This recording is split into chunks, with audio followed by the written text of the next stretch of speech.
Envoie ton Esprit Saint, ton feu d'amour divin, déploie ton cœur et viens nous sauver.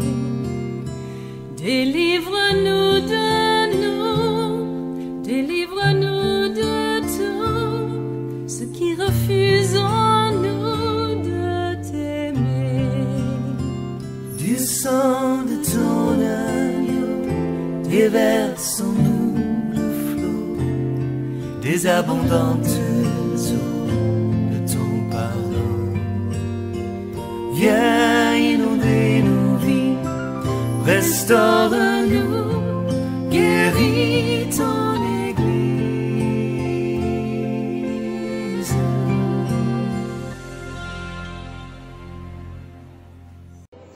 Oui, toute autorité exerçant l'ordre de Dieu, qui exécute le plan de Dieu à travers l'ordre hiérarchique, répond à une fonction de Dieu, une fonction que Dieu a créée, et celui-là est serviteur de Dieu.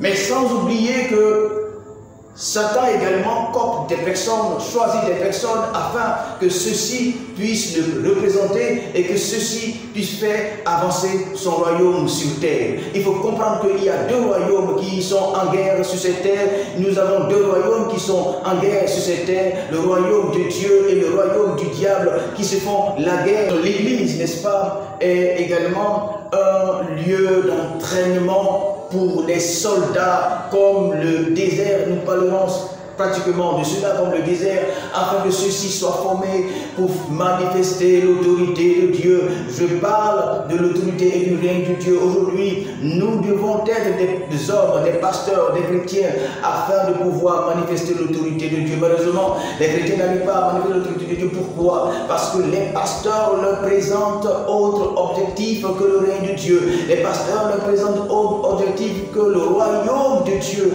Par conséquent, ils ne peuvent pas avoir, n'est-ce pas, des visions qui sont portées sur le royaume de Dieu, selon que la Bible dit que la foi vient de ce qu'on entend, et ce qu'on entend vient de la parole de Dieu. Si on ne parle pas d'un certain nombre de choses, le peuple de Dieu ne pourra non seulement croire ces choses, manifester la foi en ces choses, et pouvoir les manifester, et vouloir acquérir ces choses-là, vouloir prier pour ces choses-là, afin de pouvoir les manifester. Alléluia. Oh oui, que le règne de Dieu arrive afin que sa volonté soit faite sur la terre. Et pour que des personnes puissent manifester la volonté de Dieu, il fallait que cette personne-là soit accomplie. Pour que cette personne-là soit accomplie, il faut que cette personne-là puisse marcher dans le désert, dans le lieu de formation. Pour que cette personne soit accomplie, il fallait que les pasteurs leur présentent Dieu comme seul objectif. Dieu comme seul objectif. Dieu comme seul objectif, et non le plaisir de la chair. Bien malheureusement, c'est ce que nous voyons ici aujourd'hui, comme en sur terre, comme les gens du monde.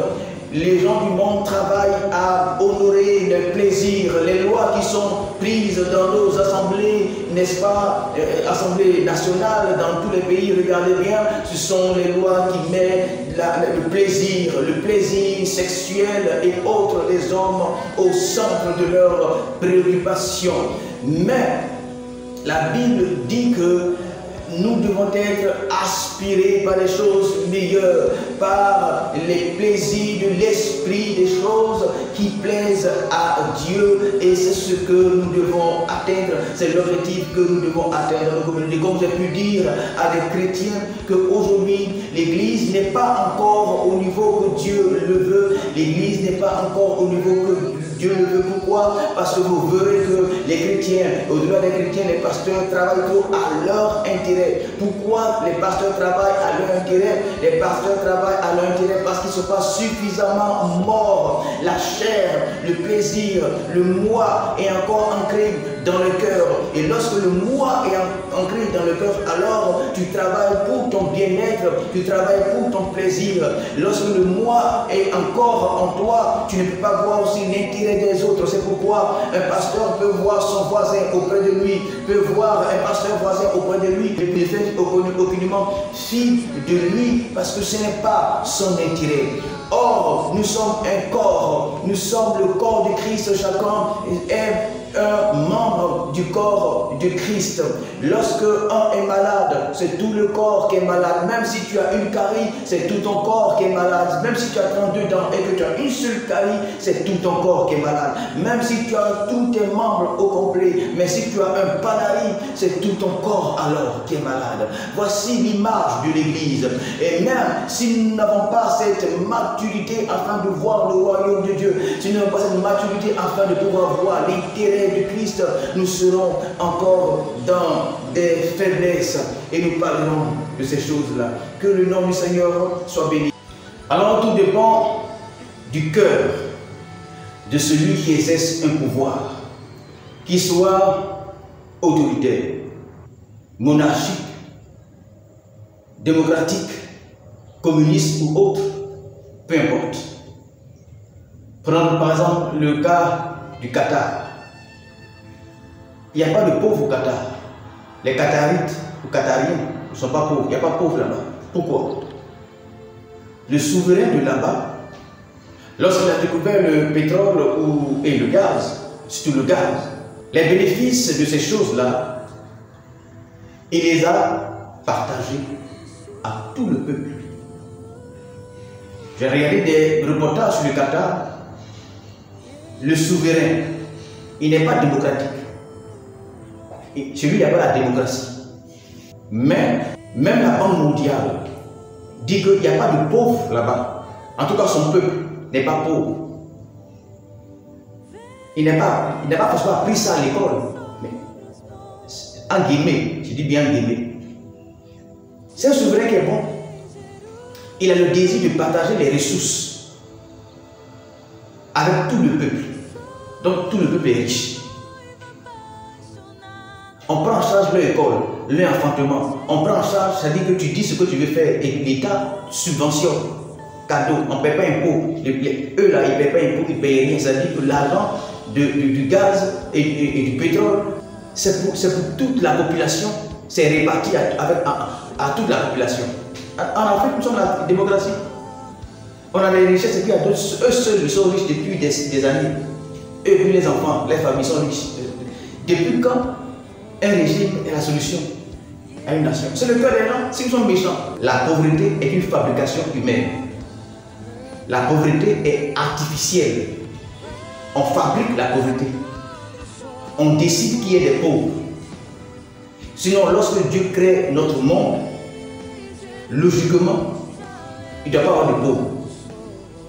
Comme je crois que là-bas dit une fois, j'ai vu un reportage où ils ont attrapé quelqu'un dans une 4x4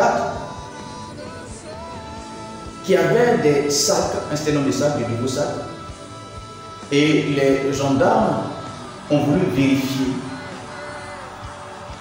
Dans les sacs là, et c'est vrai qu'il a résisté un moment, mais ils ont pu tout de même vérifier. Alors ils se sont aperçus que dans les sacs là, il y avait des billets de banque et de vrais billets de banque. On leur a demandé de partir avec 10 voyageurs. On leur a dit bon, ils vont retourner chez lui à la maison et voir. Il dit il n'y a rien, ça ne fait rien. Les gens disent, les officiers disent ça ne fait rien. Ils vont tout de même aller pour vérifier. Et ils sont allés chez lui. Mais lorsqu'il partait chez lui à la maison avec les officiers, il a appelé sa femme pour lui expliquer la situation. Alors lorsque les officiers sont arrivés chez lui à la maison, ils se sont rendus compte que dans une chambre, il y avait la fumée. Ils ont ouvert la porte de cette chambre-là et on ne pouvait pas entrer dans la chambre parce que la chambre était remplie de billets de banque. Ils disent qu'ils ont filmé ça. Vous pouvez voir sur Internet, c'est dans un pays africain. Les Noirs, ils sont méchants de cette façon. Ils ont compté cet argent-là et ils ont découvert que l'argent que le monsieur avait est plus important que l'argent dans le trésor du pays. C'est l'argent qu'on prend pour payer les fonctionnaires. Lui, il avait plus de cet argent-là, lui seul à la maison. Sa famille n'est pas forcément riche. Quand il dit sa famille, ses parents n'étaient pas forcément des hommes riches. Mais il a assis dessus. Jusqu'à ce que sa femme a voulu brûler. C'est-à-dire que pour effacer les traces, elle a voulu brûler cet argent, qui est plus important que l'argent qui même est dans le pays, qui est plus important que l'argent même que le pays doit aux banques internationales. C'est la vie seulement peut voir ça. La pauvreté est fabriquée parce qu'il faut avoir des pauvres pour crier dans les rues, pour qu'on puisse exploiter. La pauvreté est fabriquée. Par conséquent, aucun régime ne peut nous aider. C'est le bon cœur des leaders qui peut aider la population. Qu'il soit un régime autoritaire, dictatorial, qu'il soit monarchique, démocratique, peu importe. C'est vrai que la démocratie donne un certain nombre de libertés, en guillemets. Mais ces libertés-là, on peut les trouver également dans sous d'autres cieux. Alors, chrétiens, faisons attention à un certain nombre d'idées, d'idéologies véhiculées. Prenons le temps de nous asseoir et de méditer selon que le Seigneur a dit à Josué qui a lu la Bible depuis 40 ans dans le désert avec Moïse. Il se révèle à lui et il dit: Josué, mon serviteur, le livre, il ne faut pas seulement le lire. Je vais t'apprendre à faire maintenant autre chose 40 ans après. Seigneur, c'est quoi? Médite-le et réfléchis maintenant. Rentre dans une profonde méditation par rapport aux Écritures pour comprendre ce qui est derrière le Verbe.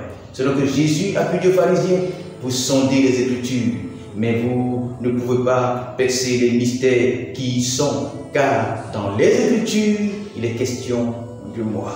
Une chose est les sonder, et une chose est de le comprendre par la grâce de Dieu. Que le Seigneur nous bénisse. Amen.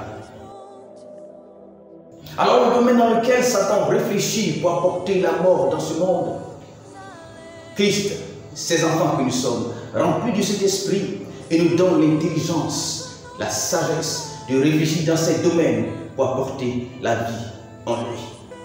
Alléluia. Lorsque Adam a manqué de manger le fruit de la vie, Jésus-Christ a un temps marqué, l'a transporté dans sa chair, afin que nous la mangions. Et c'est pourquoi il a pu dire que celui qui ne mange ma chair et ne boit mon sang, il aura la vie éternelle. En Jésus, il y a la vie éternelle. En lui seul, il y a la vie éternelle. C'est lui qui donne la force, c'est lui qui donne la sagesse. Et par son sang, nous sommes affranchis du péché. Alléluia. Lui seul apporte la vie et lui seul donne la vie. Alléluia. Dans le règne de Dieu, nous n'avons pas forcément besoin de théocratie. Si un pasteur se dit que dans le règne de Dieu, nous avons besoin d'une théocratie, c'est faux. David n'était pas dans un régime théocratique, David était roi, donc dans un régime monarchique. Mais David a vécu selon la volonté de Dieu. David a eu un successeur et lui aussi, il a régné sur le trône de son père, David, Salomon. Et Salomon n'a pas respecté les principes de Dieu. Et il y avait des rois sous cette théocratie, sous cette monarchie, qui avaient le cœur soumis à Dieu et qui vivaient selon Dieu. Et certains sous cette même monarchie n'avaient pas le cœur soumis à Dieu. Par conséquent, ce n'est pas le régime politique qui nous donnera à obéir à Dieu. Ce qui nous amène à obéir à Dieu, c'est notre cœur soumis à la parole de Dieu. Un régime politique ne sera pas la solution du monde. Alors, nous chrétiens, pasteurs, s'il vous plaît, quittez dans ces débats. Quittez dans ces débats. Prêchez l'évangile. Amenez les yeux du peuple sur Christ.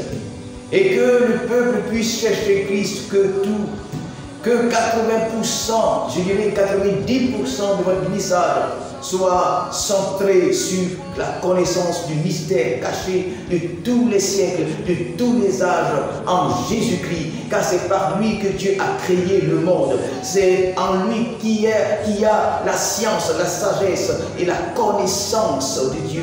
Toute connaissance, il a dit, mon peuple. Le peuple de Dieu est celui qui croit en Jésus-Christ. Le peuple de Dieu est celui qui lui a donné sa vie en guillemets, comme on le dit. Le peuple de Dieu est celui qui s'est converti dans le Seigneur. Et il dira, mon peuple périt parce qu'il lui manque la connaissance. La connaissance et donner sa vie à Jésus sont deux choses différentes. Vous pouvez donner votre vie à Jésus et mourir par manque de connaissance. C'est pourquoi il dira à ses apôtres, cherchez premièrement au-dessus de toutes choses mon royaume. Alléluia. Alléluia. Un régime politique ne peut sauver une nation. Un régime politique ne peut sauver un peuple. C'est Jésus-Christ. Et les règles qu'il a données à travers sa Bible, sa parole, qui peut sauver un peuple. Que le cœur soit converti, que le cœur soit soumis aux règles, aux principes, aux lois, aux ordonnances de Dieu, afin que nous puissions vivre en paix et heureux dans tout ce que nous faisons. Que le nom du Seigneur soit béni. Amen.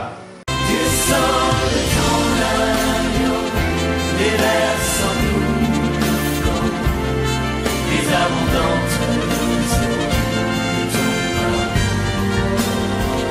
Viens inonder nos vies, restaure-nous, guéris ton Église.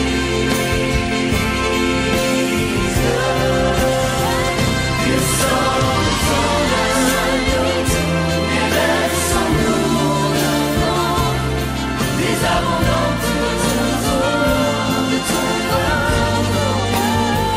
Viens inonder nos vies, restaure-nous, guéris notre